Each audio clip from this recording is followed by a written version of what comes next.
previously on ACS Sneakers. The Yeezy 350 V2 in the Zyon colorway, slated for release on June 13th for a retail price of £180. A shoe that was featured in last month's 10 fire sneakers for June. It is the Yeezy Zyon. Yo, what's good everyone? Welcome back to ACS Sneakers. My name is Aiden. On today's video, we are taking a look at the Yeezy 350 V2 in the Zyon colorway. So let's go ahead and get into the intro.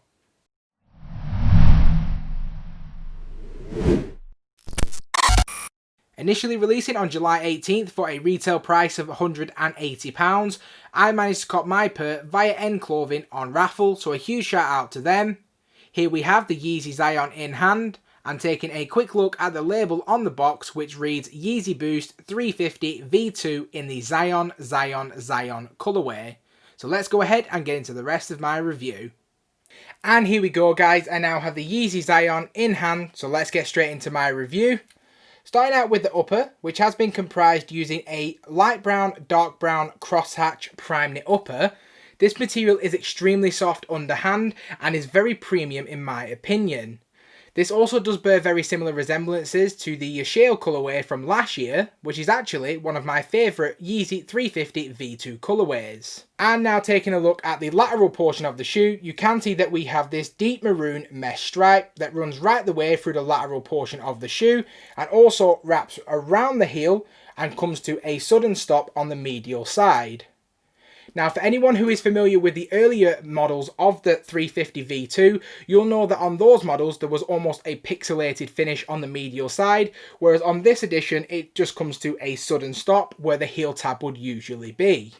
If you guys haven't already, please go ahead and smash that like button, subscribe to the channel, hit that bell notification so you never miss a video. Let's get back into it. And if we now take a quick look at the midsole area, which is in a primary cream colourway and also appears semi-translucent. You can also see that we have the usual ribbing on the midsole that can also be seen on other 350 V2 models. And now switching to the outsole of the shoe, we have Adidas' award-winning Ultra Boost technology, which has been housed and lined within a gum rubber outsole. You can certainly feel the added traction underfoot.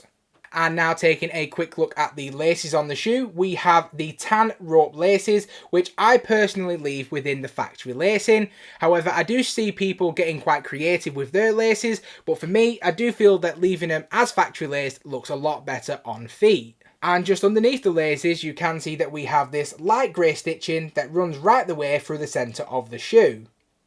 And now taking a quick look at the sock liner of the shoe, which is in a cream colour. This is extremely soft and padded underhand and actually feels a lot more premium than other 350 V2 models that I've had in my collection previously. Now, I'm not entirely sure whether they've actually changed the cushioning on this model in comparison to other models such as the Yeezy Cinder, but when this shoe was on feet, it did feel a lot more comfortable than other 350s that I've had previously.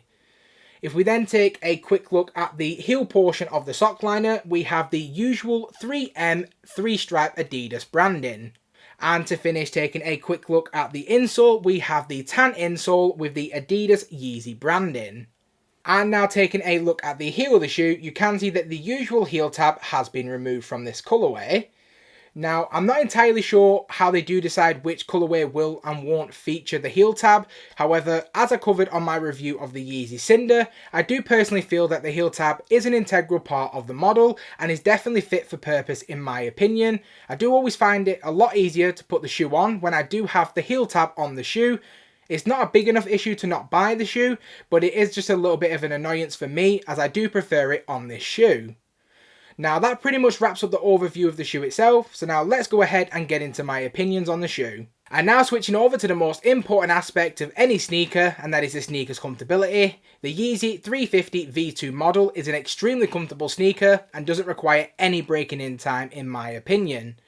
I've always said this about the 350 model, it is one of the most comfortable sneakers that I have in my collection currently.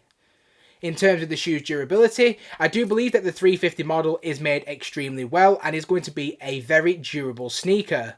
That being said, because of the fact that it is a prime knit upper primarily, this isn't going to be a shoe that you should wear right the way throughout the year, especially as we approach those cold winter months. This isn't going to be a sneaker that I would recommend you wear.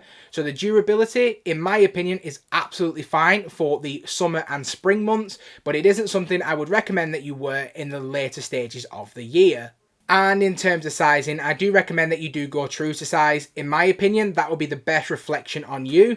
However, if you do have an opportunity to try out the shoe before buying, I would highly recommend you do so, just so you can understand the best fit for you.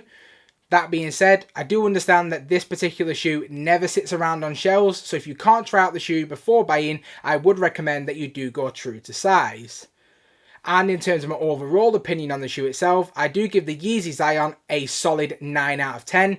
This is one of my favourite releases of the year so far, and I'm definitely super excited to have this shoe in my collection. I can't wait to be wearing this shoe right the way throughout summer. Let me know what your thoughts are on the Yeezy Zyon in the comment section below, and let's go ahead and take a closer look at the shoe itself.